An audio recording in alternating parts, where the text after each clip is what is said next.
The answer to that is yes, and what's more, I can give you an assurance that this council will work with local parish councils who are affected by that, so that we can work together on that agenda.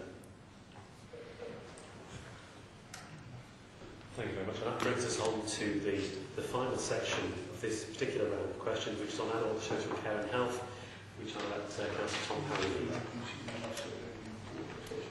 Mr Robinson. Could the Chief Executive share his vision for the future of adult social care and health within the borough?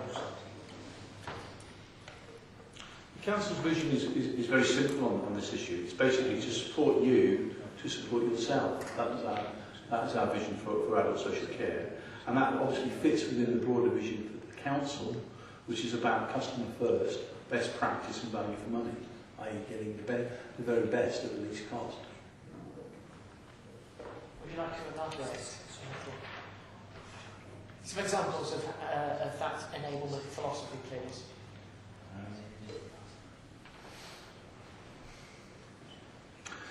Well, for example, there has been a tradition within local authorities over many years that actually the local authority provides services, that we actually provide services through an institutional means, whereas actually we all know that elderly people want to live independent lives. And so the question is, how do we design our services about what our customers want, rather than saying to our customers, this is what's available. And that's the very thrust of where we're trying to take adult social care. That can be in a variety of ways. It can be working forward on personal budgets. It can be developing a market within the voluntary sector. It can be providing more support for carers, particularly with respite for carers. It is actually designing a service around the customer, rather than saying, well, we deliver this and then we can't change our organisation. There is a real challenge for us over the next few years about changing this organisation. Could you comment on the consultation and engagement processes used in such service redesign? How this has been managed to date and how it may be managed in the future? When services are being redesigned, full consultation process is necessary, and we will do that. For example, the Policy Board is currently reviewing the Adults and Learning Disability Strategy, and that's involving widespread stakeholder involvement.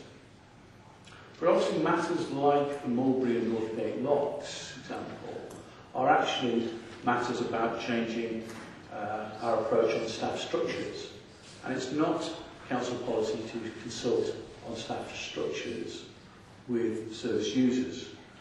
Consultations about, in that instance, is actually with the staff themselves and their trade union representatives.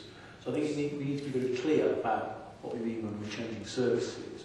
Where we are making efficiency savings and changing structures, it is very much an internal matter. But nevertheless, we need to improve our communication. Keeping users and carers informed is important, and certainly that was the case in the Mulberry and the Lots approach. So I think it's about being clear the difference. Consultation on major service redesign and change. Consultation will take place.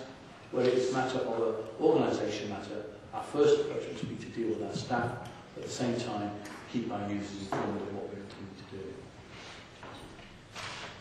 Thank you. With NHS West in Cheshire, the Borough Council has taken a big step forward with our new joint integrated approach to commissioning. Could you outline further projects or services where we will be working with more integrated approach with our colleagues in health and other organisations in the future?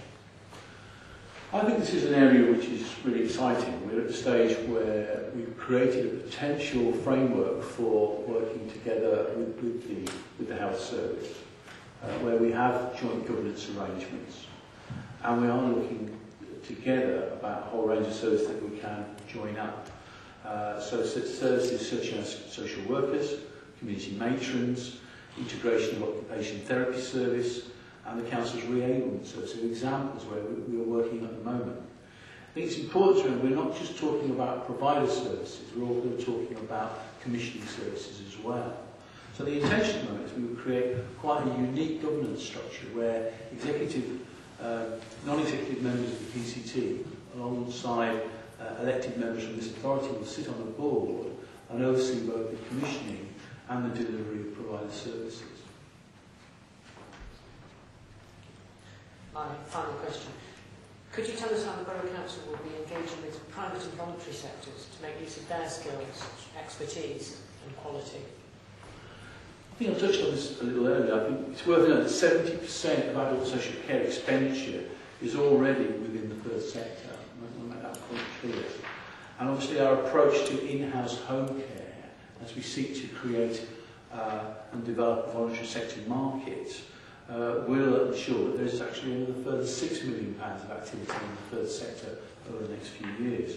Also, our approach to personal budgets will also ensure that there's movement of resources into the third sector. I think the real challenge for us is how we support the third sector so that they are able to compete in that market.